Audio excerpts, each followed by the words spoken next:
The sterile air of the courtroom couldn't mask the scent of lilies and roses. Ironically, they were my wedding flowers.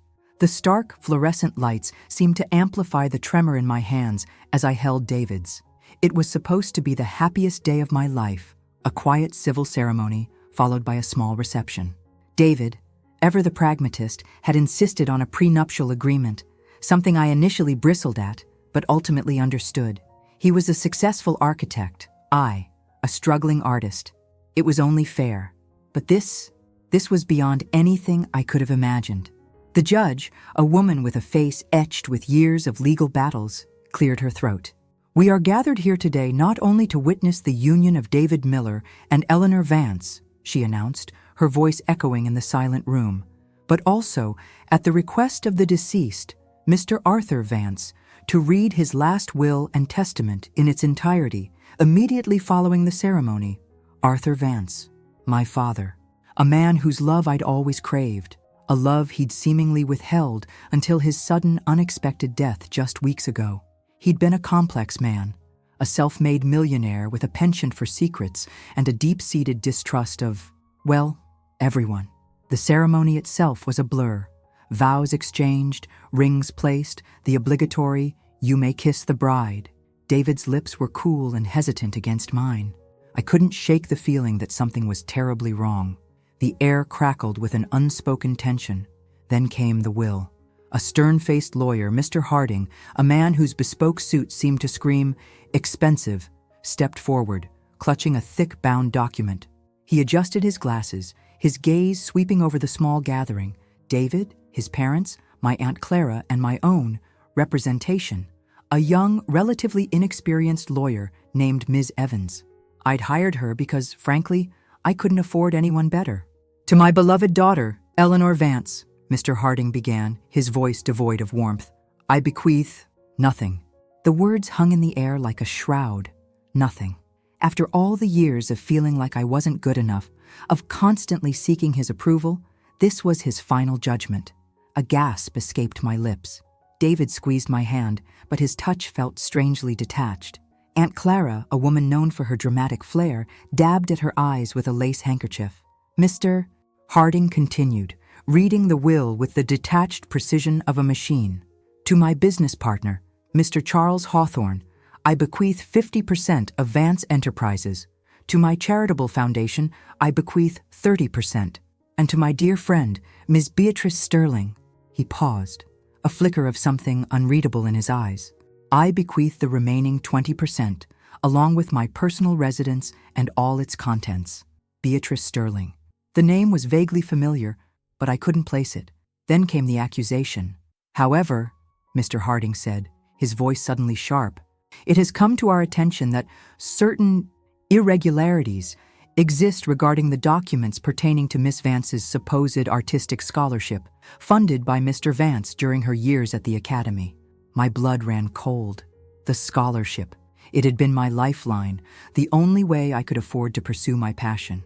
"We have reason to believe," Mr. Harding continued, his gaze locking onto mine, "that these documents were forged, that Miss Vance fraudulently obtained funds from her father under false pretenses." The room swam. The faces around me blurred into a kaleidoscope of judgment and disbelief. David's hand slipped from mine. His parents exchanged worried glances. Aunt Clara's handkerchief remained glued to her face, but I could feel her gaze boring into me. I don't understand," I stammered, my voice barely a whisper. "That's not true. My father approved the scholarship. He signed the documents." Mr. Harding's lips curled into a sneer. "Perhaps, or perhaps, someone else signed them. Someone with a vested interest in seeing Miss Vance succeed." He paused for effect. "We have handwriting experts prepared to testify that the signature on those documents is not that of Mr. Arthur Vance." The accusation was a physical blow, knocking the air from my lungs. Forgery. A criminal offense. My wedding day had turned into a public humiliation. My reputation, my future, everything I'd worked for, was crumbling around me. Ms. Evans, my young lawyer, finally found her voice. "Mr. Harding, this is outrageous. You can't simply make these accusations without proof. The proof will be presented in due course, Ms. Evans," Mr. Harding said, his voice dripping with condescension. "In the meantime, I must inform Miss Vance that we intend to pursue this matter to the fullest extent of the law." I felt myself teetering on the edge of oblivion, accused of forgery, disinherited, abandoned. My life, as I knew it, was over. The dream of a future with David, the validation I'd always sought from my father, all gone, swallowed by the black hole of Mr. Harding's accusations.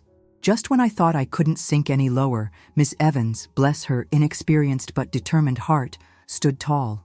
"Mr. Harding," she said, her voice surprisingly firm, "before you proceed any further, perhaps you should read the final paragraph of the will, the one you conveniently skipped over."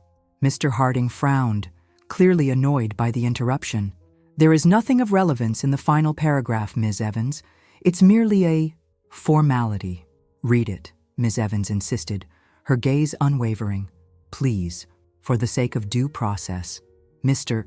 Harding sighed dramatically, as if he were being forced to perform an unpleasant task. He adjusted his glasses again and scanned the document. His face paled slightly. He cleared his throat. "Ahem," he said, his voice now strained. "The final clause states that in the event of any dispute regarding the validity of this will or any accusations of wrongdoing leveled against Eleanor Vance related to her father's estate, a specific addendum shall be activated." He paused, his eyes darting around the room, avoiding my gaze. "An addendum, which stipulates that all assets bequeathed to Mr. Charles Hawthorne and Ms. Beatrice Sterling shall immediately and irrevocably be transferred to Eleanor Vance." The room erupted in a cacophony of gasps and whispers. Mr. Harding looked like he'd swallowed a lemon. Even David's parents seemed stunned. What was this addendum? And why had my father, a man who seemingly distrusted me to his dying breath, included such a clause? Was it a final act of love? A safety net he'd secretly woven to protect me? Or was it something far more complicated? A game he was still playing, even from beyond the grave? The silence that followed Mr. Harding's pronouncement was thick enough to cut with a knife. I stared at Ms. Evans, my mind reeling. She gave me a small, almost imperceptible nod, a silent affirmation that she, at least, understood the magnitude of what had just transpired. Charles Hawthorne, a portly man with a perpetually sweating brow, sputtered, his face turning an alarming shade of purple. "That's absurd. There's no such clause. Harding, you're mistaken." Mr. Harding, visibly shaken, fumbled with the document, his hands trembling as he scanned the final page again. It is here, Mr. Hawthorne, plainly stated, activated upon any challenge to Miss Vance's character concerning the estate. Beatrice Sterling, a woman I now vaguely recalled as my father's much younger friend, more like a glamorous, impeccably dressed shadow who'd occasionally flit through family gatherings, rose from her seat. Her perfectly coiffed blonde hair didn't even quiver as she spoke, her voice smooth and chilling. "This is preposterous. Arthur would never, he wouldn't have wanted this." "Perhaps," Ms. Evans interjected, her voice gaining confidence. "Mr. Vance understood his daughter better than you give him credit for, Miss Sterling. Perhaps he anticipated that his will might be contested. Perhaps he knew that accusations might be made. And perhaps he wanted to ensure that Eleanor was protected." My gaze shifted back to Mr. Harding, who was now mopping his brow with a silk handkerchief. The man looked utterly defeated, the air of self-assured arrogance that had defined him moments ago completely dissipated. "Is this legal?" David's father, a retired accountant named Mr. Miller, asked, his voice tinged with a mixture of confusion and concern. "Perfectly legal, Mr. Miller," Ms. Evans replied, a hint of triumph in her voice. "The clause is clearly stated, and Mr. Harding has confirmed its validity." All eyes turned to me. I felt a strange mixture of vindication and disbelief. My father, the man who had seemingly valued everyone else more than me, had left me a safety net, a parachute to catch me if I fell. But why? What had he known? "So," I said, my voice stronger now, "if I understand correctly, the accusations of forgery, the attempt to discredit me, those actions have inadvertently triggered a clause that leaves me with everything?" Mr. Harding reluctantly nodded. That is the implication. Yes. Charles Hawthorne let out a strangled cry. But But Vance Enterprises. I've dedicated my life to that company. It's my legacy. Perhaps, I said, a touch of bitterness creeping into my voice. You should have considered that before attempting to falsely accuse me of a crime. Beatrice Sterling remained composed, but I could see the flicker of fury in her eyes. This isn't over, she hissed, her gaze fixed on me. Not by a long shot. David, who had been silent throughout the entire ordeal, finally spoke. Eleanor, he said, his voice tentative, I don't understand. What's going on? I looked at him, at the man I was supposed to spend my life with, and realized that I didn't recognize him anymore. The warmth that I had once felt in his presence had been replaced by a cold, unsettling distance. He hadn't defended me. He hadn't believed in me. He had stood by and watched as my world crumbled around me. I don't know, David, I said, my voice flat.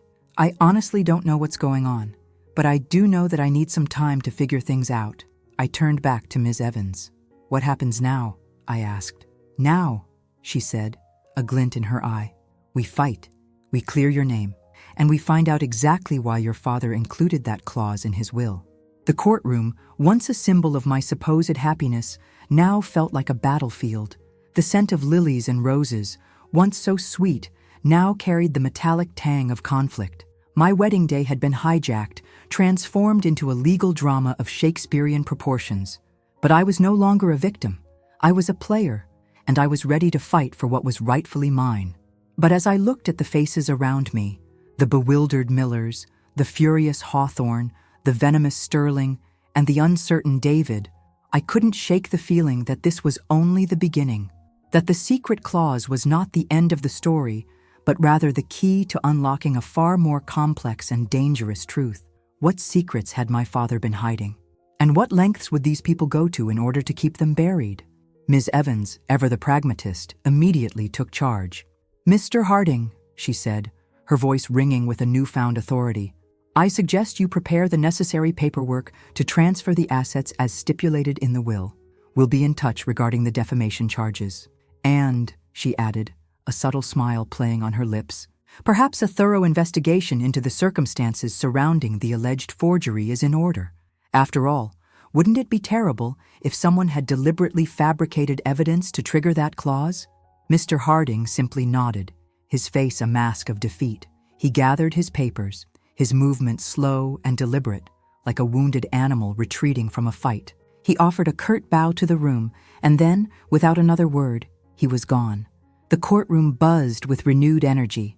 Charles Hawthorne, still sputtering, was being restrained by his lawyer, a nervous-looking man who kept shooting worried glances in my direction. Beatrice Sterling, however, remained a picture of icy composure. Her eyes narrowed as she watched me. I met her gaze, unflinching. There was a silent battle raging between us, a promise of future conflict that hung heavy in the air. David's parents, clearly unsure of what to make of the situation, mumbled their congratulations and quickly excused themselves, leaving David and me alone in the wreckage of our wedding day. He looked at me, his eyes filled with a mixture of confusion and something else. Was it regret? Fear? I couldn't tell. Eleanor, he began again, his voice pleading, please talk to me. What just happened? All of this, the will, the accusations, the clause, it's all so much. I sighed, running a hand through my hair. I don't know, David. I really don't. It's like my entire life has been a lie. My father, I thought I knew him, but clearly I didn't. And now, this. But the forgery accusation, he said, his brow furrowed. Is it true? Did you? The doubt in his voice stung. After everything we'd been through, after all the promises we'd made, he still questioned my integrity.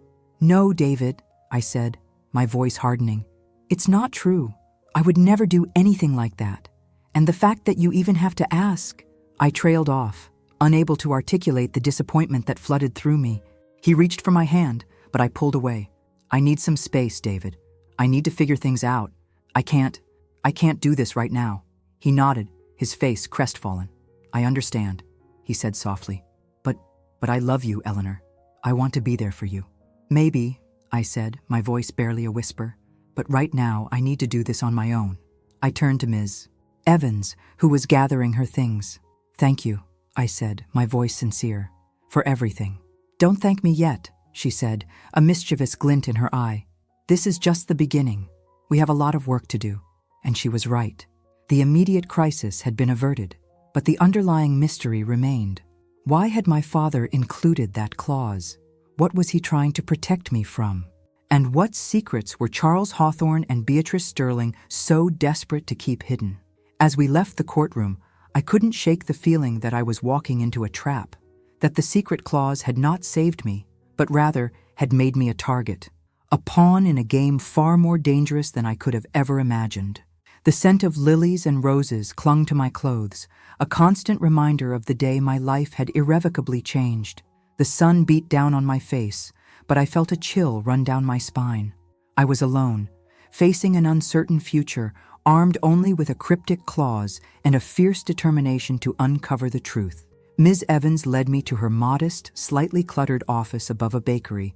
The aroma of fresh bread filled the air, a stark contrast to the sterile atmosphere of the courtroom. It was a small space, but it felt safe, a haven from the storm that was brewing around me. "Okay," she said, closing the door behind us. "First things first, we need to talk strategy. We need to understand exactly what we're dealing with." She gestured for me to sit down at a small, scarred wooden table. She pulled out a legal pad and a pen, her brow furrowed in concentration. "Tell me everything," she said. "Everything you know about your father, about Vance Enterprises, about Charles Hawthorne, about Beatrice Sterling. Everything, no matter how insignificant it may seem." I took a deep breath and began to talk. I told her about my father's complex personality, his drive, his ambition, his constant need for control. I told her about Vance Enterprises, the real estate empire he had built from the ground up, the source of his wealth and power. I told her about Charles Hawthorne, his loyal but somewhat obsequious business partner, a man who had always seemed to be in my father's shadow. And I told her about Beatrice Sterling, the enigmatic woman who had entered my father's life in his later years, a woman whose motives I had never quite understood. As I spoke, Ms. Evans listened intently, scribbling notes on her legal pad. She asked probing questions, forcing me to delve deeper into my memories, to examine my perceptions, to question everything I thought I knew. Hours passed. The sun began to set, casting long shadows across the room. The aroma of fresh bread was replaced by the smell of stale coffee and legal documents. But I kept talking, driven by a desperate need to understand, to unravel the mystery that had consumed my life. Finally, as the last rays of sunlight faded, I finished my story. Ms. Evans sat back in her chair, her eyes narrowed in thought. "Okay," she said. "I think I have a pretty good picture of what we're dealing with. Your father was a powerful man, a man with secrets. And those secrets, whatever they may be, are at the heart of this whole mess." She paused, her gaze locking onto mine. "We need to find those secrets, Eleanor. We need to uncover the truth, because I have a feeling that your life, and perhaps the lives of others, may depend on it." She stood up and walked to the window, gazing out at the city lights twinkling in the darkness. "I have a contact," she said, her voice low. "Someone who might be able to help us. Someone who knows things that aren't in any official record." She turned back to me, her face grim. "But it's dangerous, Eleanor. This person, they're not exactly on the right side of the law. Are you willing to take that risk?" I looked at her, my heart pounding in my chest. I had already lost so much. My father, my wedding, my sense of security. But I refused to be a victim. I refused to let them win. "Yes," I said, my voice firm. "I'm willing to take the risk. I need to know the truth, no matter what the cost." Ms. Evans nodded, her lips pressed into a thin line. "All right," she said. "Then get ready, because things are about to get a lot more complicated." She picked up her phone. "I'll make the call. What truths would this risky contact reveal? And what price would I have to pay to uncover them?" Ms. Evans dialed a number, her expression unreadable. She spoke in hushed tones, using language I didn't understand. A code, perhaps. The conversation was brief, punctuated by long silences and guarded responses. When she hung up, her face was even more grave than before. "Okay," she said, turning back to me. "I've made contact. We're meeting them tonight, midnight, at the docks." My stomach clenched. The docks. It sounded like something out of a crime novel. The docks? Isn't that Dangerous? It's necessary, she replied, her voice firm. This person doesn't exactly operate in broad daylight, and they won't meet anywhere that feels exposed. I swallowed hard, trying to suppress my rising anxiety. Okay, midnight, the docks. The hours that followed were agonizing. I paced Ms. Evans's small office, replaying the events of the day in my mind, trying to make sense of the chaos, the scholarship, the will, the accusations, the clause. It was all a tangled web of deceit and betrayal. I tried calling Aunt Clara, hoping for some insight, some explanation, but she didn't answer. I left a message begging her to call me back, but I knew, deep down, that she wouldn't. She had always been more loyal to my father than to me. As the clock ticked closer to midnight, Ms. Evans busied herself preparing for our meeting. She gathered documents, made copies, and typed furiously on her ancient computer. She seemed calm, focused, but I could sense the underlying tension in her movements. Finally, the time arrived. We left the office, the aroma of bread fading behind us as we stepped out into the cool night air. Ms. Evans drove us in her beat-up Honda Civic, the silence broken only by the hum of the engine and the occasional street lamp flashing across our faces. The docks were deserted, a labyrinth of shadows and rusting metal. The air was thick with the smell of salt and diesel. The only light came from the moon, casting an eerie glow over the water. "Stay close," Ms. Evans whispered, as we navigated the maze of shipping containers and abandoned warehouses. "And don't say anything unless I tell you to." We waited in the darkness, the silence broken only by the creaking of the docks and the distant sound of foghorns. My heart pounded in my chest, each beat echoing in my ears. I felt exposed, vulnerable, like a lamb being led to slaughter.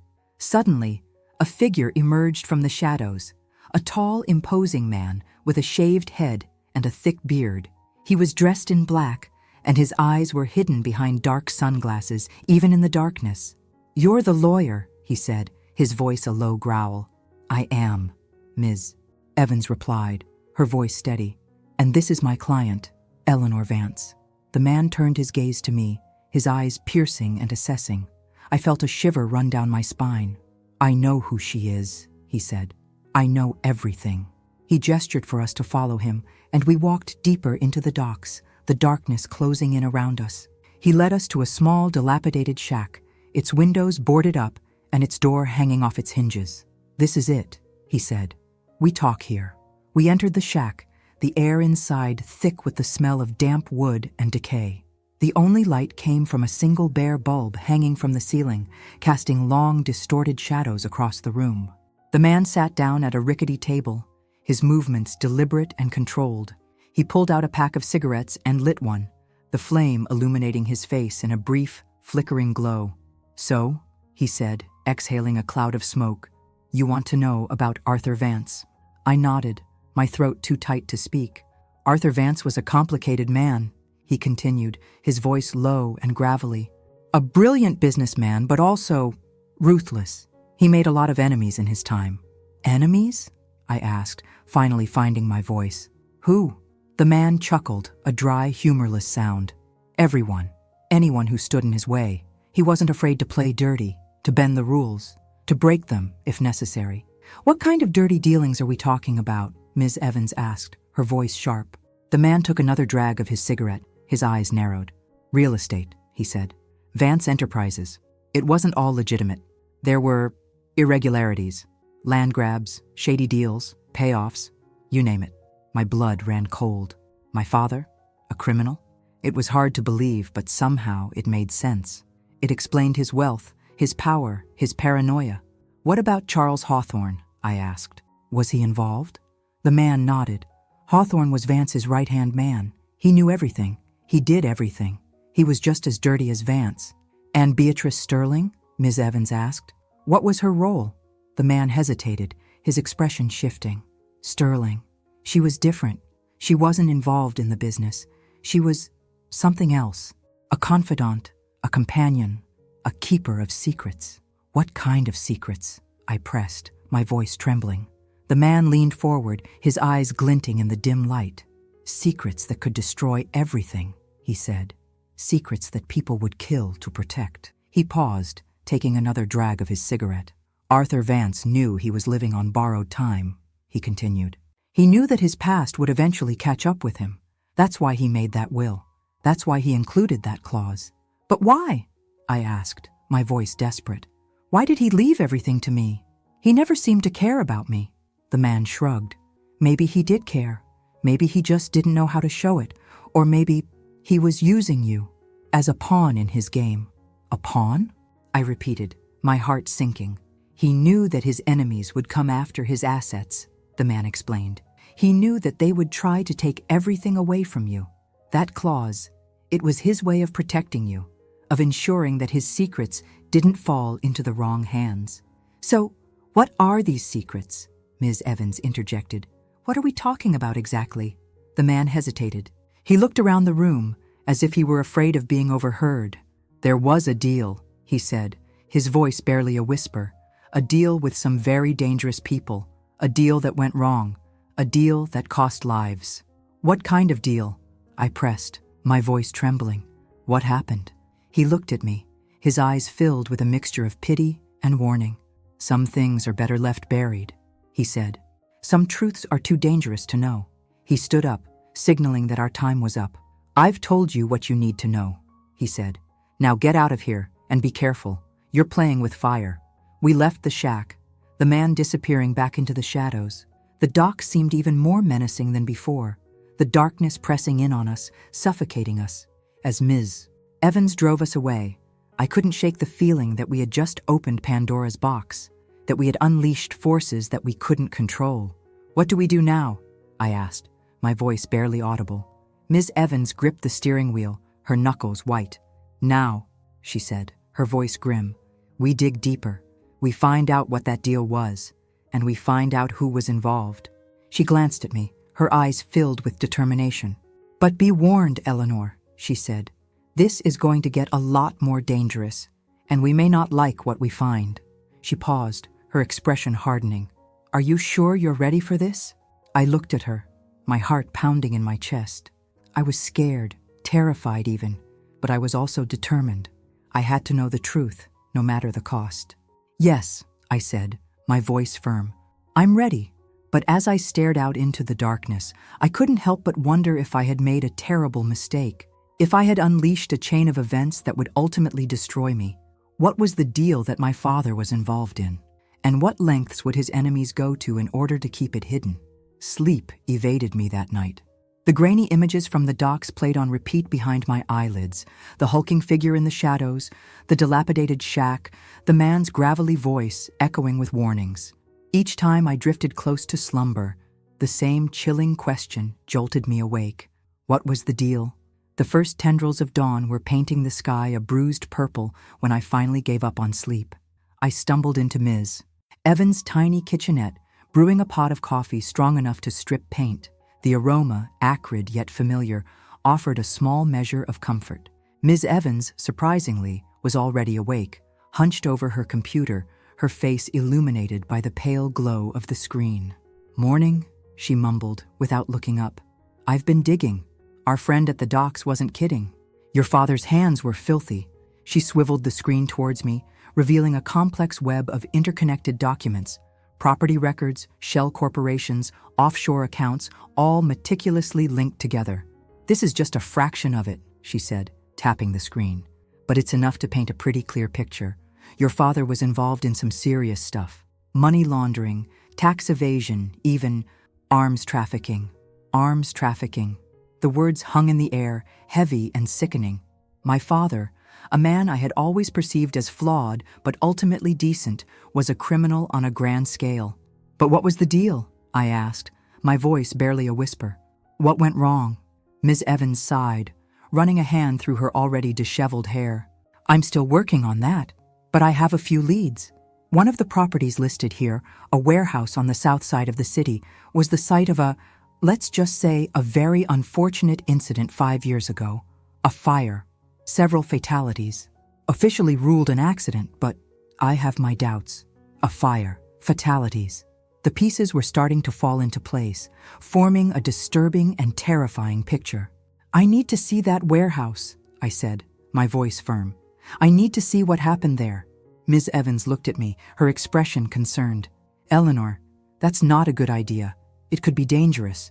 Whoever was involved in this is still out there, and they won't hesitate to silence anyone who gets too close. I have to, I insisted. I need to understand what my father did.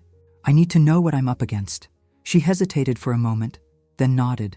All right, she said, but we're going together, and we're being careful. The warehouse district was a desolate wasteland of crumbling brick buildings and graffiti-covered walls. The air was thick with the stench of decay and neglect. The warehouse itself was a hulking monstrosity, its windows boarded up and its facade scarred by fire. As we approached, I felt a wave of nausea wash over me. The air seemed to vibrate with a palpable sense of dread. This place gives me the creeps, Ms. Evans muttered, her hand resting on the small pistol she carried in her purse. We circled the building, searching for a way inside. Finally, we found a broken window in the back, just large enough to squeeze through. The interior of the warehouse was even more unsettling than the exterior. The air was thick with the smell of smoke and ash. The floor was littered with debris, charred wood, twisted metal, and fragments of shattered glass. As my eyes adjusted to the dim light, I began to make out the shapes of things: overturned shelves, broken machinery, and something else. Something that made my blood run cold. Skeletal outlines etched into the concrete floor, remnants of where bodies had lain during the fire. I stumbled back, gagging, my hand flying to my mouth. Oh God, I whispered. People died here. I know, Ms. Evans said, her voice grim. This is why I didn't want you to come. We moved deeper into the warehouse, our footsteps echoing in the oppressive silence. In the center of the building, we found a large, open space where the fire had been the most intense. The walls were blackened with soot, and the ceiling had partially collapsed. And then I saw it. Scrawled on one of the walls, in faded red paint, was a single word: retribution. My heart skipped a beat. Retribution. Was this a message? A warning? Or a confession? As I stared at the word, a sudden noise shattered the silence. A door slamming shut somewhere in the building. We're not alone, Ms. Evans whispered, her hand tightening on her pistol. Someone's here. We froze, listening intently. Footsteps, heavy and deliberate, were approaching from the far end of the warehouse. Let's get out of here, Ms. Evans urged, grabbing my arm. But it was too late. A figure emerged from the shadows, blocking our escape. Charles Hawthorne. He was holding a gun. His face was pale and drawn, his eyes filled with a cold, unwavering intensity. I was hoping you'd come, he said, his voice barely audible. I knew you couldn't resist the truth. Hawthorne, Ms. Evans said, her voice sharp. Put the gun down. This doesn't have to end this way. He ignored her, his gaze fixed on me. Your father was a fool, he said. He thought he could get away with it. He thought he could protect you. But he was wrong. What are you talking about? I asked, my voice trembling. What did my father do? Hawthorne chuckled, a dry, humorless sound. He double-crossed the wrong people, he said. He made a deal he couldn't keep, and he paid the price, as will you. This fire, I said, my voice rising. You were responsible, weren't you? You killed those people. His eyes narrowed. They were collateral damage, he said. Necessary sacrifices. They knew too much. And you were protecting my father? I asked. I was protecting myself, he corrected. Vance and I were partners. We were in this together. But he got greedy. He tried to cut me out. He thought he could leave me with nothing. So you killed him? Ms. Evans asked. Hawthorne didn't answer. He just raised his gun, pointing it directly at me. No, Ms. Evans shouted, pushing me aside. A shot rang out, but it wasn't Hawthorne who had fired. From behind Hawthorne, Beatrice Sterling emerged from the shadows, a smoking gun in her hand. Hawthorne slumped to the ground, dead. Sterling turned to me, her face a mask of cold fury. He was going to tell you everything, she said. I couldn't let that happen. What was Beatrice Sterling protecting? And why had she just saved my life? The warehouse, with its echoes of death and deceit, suddenly felt like a stage for a final, deadly act. The spotlight was on me, and I had a feeling that the curtain was about to rise on a truth far more shocking than I could have ever imagined. I stared at Beatrice Sterling, the gun still smoking in her manicured hand. Charles Hawthorne's body lay between us, blood pooling on the scorched concrete floor.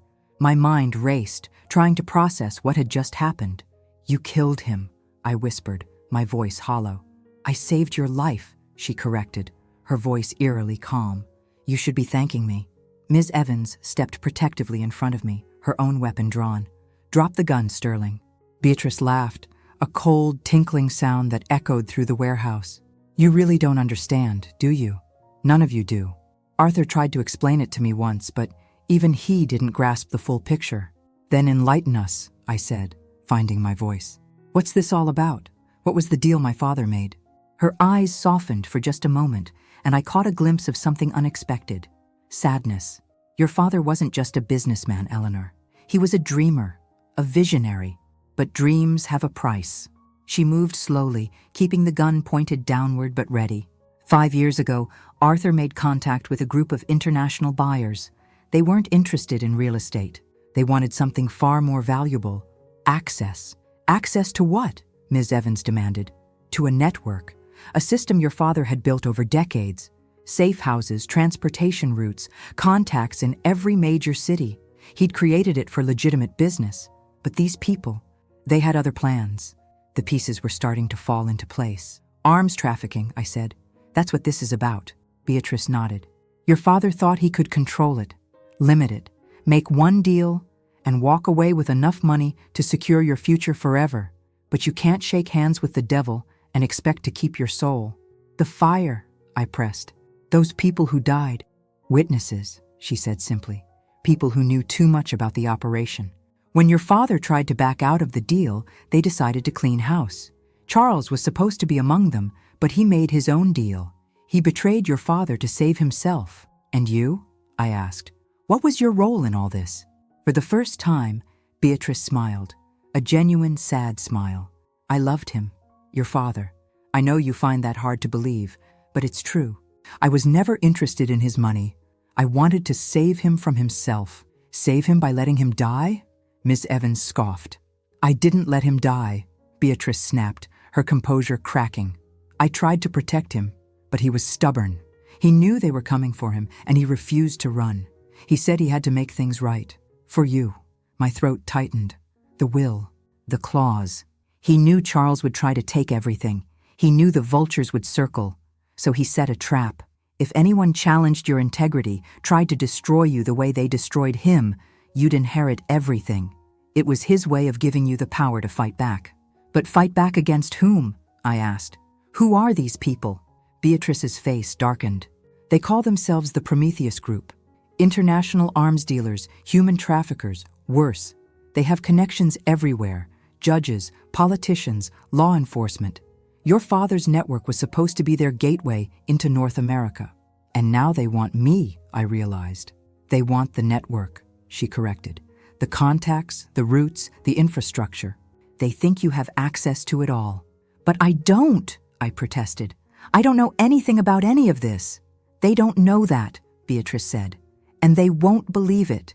To them, you're either an asset or a liability. There's no middle ground." Miss Evans had been silent, processing everything. Now she spoke up.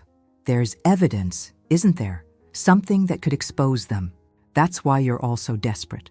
Beatrice's eyes flickered with something like respect. "Your lawyer is smart, Eleanor. Yes, there's evidence. Your father was many things, but he wasn't stupid. He kept records. Insurance, he called it." "Where?" I demanded. "I don't know," she admitted. "He never told me. He said it was safer that way. But Charles knew. That's why I couldn't let him tell you. If the Prometheus Group finds out you're looking for it, they'll kill me," I finished. "They'll do worse than kill you," she said quietly. "They'll destroy everyone you care about first, make you watch. Then, when you're begging for death, they'll keep you alive just long enough to suffer." The warehouse suddenly felt even colder. I thought about David, about Aunt Clara, about everyone in my life who could become a target. "So what do I do?" I asked, my voice small. Beatrice lowered her gun, her shoulders sagging. "You run. You take the money from the will and you disappear. Start a new life somewhere they'll never find you." "No," I said, surprising myself with the firmness in my voice. "I'm not running. My father died trying to make this right. I won't dishonor his memory by being a coward. Eleanor, Ms. Evans warned, maybe we should consider— No, I repeated. These people destroyed my family. They killed innocent witnesses. They're still out there, doing God knows what to God knows who. Someone has to stop them. Beatrice stared at me, and for a moment, I saw my father in her eyes, the way she must have seen him. You're just like him, she whispered. Brave and foolish. Then help me, I said. Help me find the evidence. Help me bring them down. She was quiet for a long moment, weighing her options. Finally, she reached into her jacket and pulled out a small key. Your father gave me this the night before he died. He said if anything happened to him, I should give it to you, but only if you were ready to see the truth. I took the key. Its metal cold against my palm. What does it open? A safety deposit box. Chase Bank, downtown branch. Box 1847. She paused. I never looked inside. I was too afraid of what I might find. Thank you, I said. She shook her head. Don't thank me yet. Opening that box is like signing your own death warrant. The moment you access it, they'll know. They have people everywhere. Then we'll have to be smarter than them, Ms. Evans said, already formulating a plan. We'll need a diversion, multiple exit strategies, and— A sound cut through her words. Sirens. Growing closer. Someone called the police, Beatrice said, not sounding surprised. Probably the Prometheus group. They love using law enforcement to do their dirty work. We need to go, Ms. Evans urged. Now. But Beatrice didn't move. You go. I'll stay. Deal with the police. Give you time to get away. They'll arrest you for murder, I protested. She smiled sadly. Perhaps. Or perhaps I'll disappear like I always do. This isn't my first dance with danger, Eleanor. She looked at Charles's body. He was a bastard, but he didn't deserve this. None of us did. The sirens were getting louder. Ms. Evans grabbed my arm. Eleanor, we have to go. I looked at Beatrice one last time. Will I see you again? If you're lucky, no, she said. Now go. And Eleanor? Whatever you find in that box, remember, the truth isn't always liberating. Sometimes it's a prison of its own making. We ran. Through the broken window, across the desolate warehouse district, Ms. Evans's car seeming impossibly far away. The sirens screamed behind us, but we made it, peeling out just as the first police cruiser rounded the corner. As we sped through the empty streets, the key burned in my pocket like a living thing. In less than 24 hours, I'd gone from bride to widow to heiress to target. My father's legacy wasn't just money and property. It was a web of secrets that could either save me or destroy me. The bank opens at 9, Ms. Evans said, glancing at the dashboard clock. It was barely 6 in the morning. We have 3 hours to figure out how to get in and out without getting killed. Do you think we can do it? I asked. She gave me a grim smile. I think we don't have a choice. Your father started this. Now we have to finish it. As the city began to wake around us, I thought about everyone who would be affected by what we were about to do. The Prometheus group had tentacles everywhere. Taking them down wouldn't just be dangerous, it would be war. But as I fingered the key in my pocket, I knew there was no turning back. My father had died trying to protect me, to give me the tools to fight back. I wouldn't waste his sacrifice. The sun was rising, painting the sky in shades of amber and gold. It was beautiful, but I couldn't shake the feeling that it might be one of the last sunrises I'd ever see. Ms. Evans must have sensed my fear. Hey, she said softly, we're going to get through this. We're going to expose these bastards and make them pay for what they've done. I wanted to believe her, too. But as we drove toward the bank, toward whatever truth awaited in box 1847, I couldn't help but wonder if some secrets were better left buried. The next 3 hours would determine everything, whether I lived or died, whether justice would prevail or evil would triumph, whether my father's death meant something or nothing at all. The countdown had begun, and somewhere in the city, in shadows I couldn't see, the Prometheus group was watching, waiting, planning. The game my father had started was about to reach its deadly conclusion, but I was ready to play. I had to be, because in this game, there were no second chances, only winners and the dead, and I refused to be the latter. The key felt heavier now, weighted with possibility and danger. Whatever was in that safety deposit box would change everything. The truth my father had died protecting was about to be revealed, and once it was, there would be no going back. The city blurred past the window, a tableau of ordinary lives, unaware of the storm about to break. I envied them their ignorance, their safety, but that wasn't my world anymore. My world was one of shadows and secrets, of blood and betrayal, and in 3 hours I would either master it or be consumed by it. The choice was mine, and I chose to fight. For my father, for the innocent victims, for justice, but most of all, for the truth. Because in the end, that's all we really have, the truth and the courage to face it, no matter the cost. The bank loomed ahead, its granite facade both a promise and a threat. Inside waited answers, and perhaps my doom. But I wouldn't face it alone. I had Ms. Evans. I had my father's legacy. I had the truth on my side. It would have to be enough. It had to be. Because failure wasn't an option. Not anymore. The final act was about to begin, and I was ready for my starring role. Ready to expose the Prometheus group. Ready to honor my father's memory. Ready to claim my destiny, whatever that might be. The curtain was rising. The stage was set, and the show, as they say, must go on. Even if it killed me. Especially if it killed me. Because some things are worth dying for. And the truth I was learning was definitely one of them. I can still feel that key in my hand, still remember the weight of that moment when everything hung in the balance. Sometimes I wonder what would have happened if I'd taken Beatrice's advice and run. But I know now that running was never really an option. Some battles choose you, whether you're ready or not. That morning at the bank, everything changed. What we found in that safety deposit box exposed a network of corruption that reached higher than any of us imagined. The evidence my father compiled didn't just bring down the Prometheus group, it shook the very foundations of power in cities across the continent. But that's a story for another day. Right now, I just want you to know that sometimes the most ordinary moments, a wedding, a will reading, a key in your pocket, can transform into something extraordinary. Something that changes not just your life, but the lives of countless others. We all have our moment of truth coming.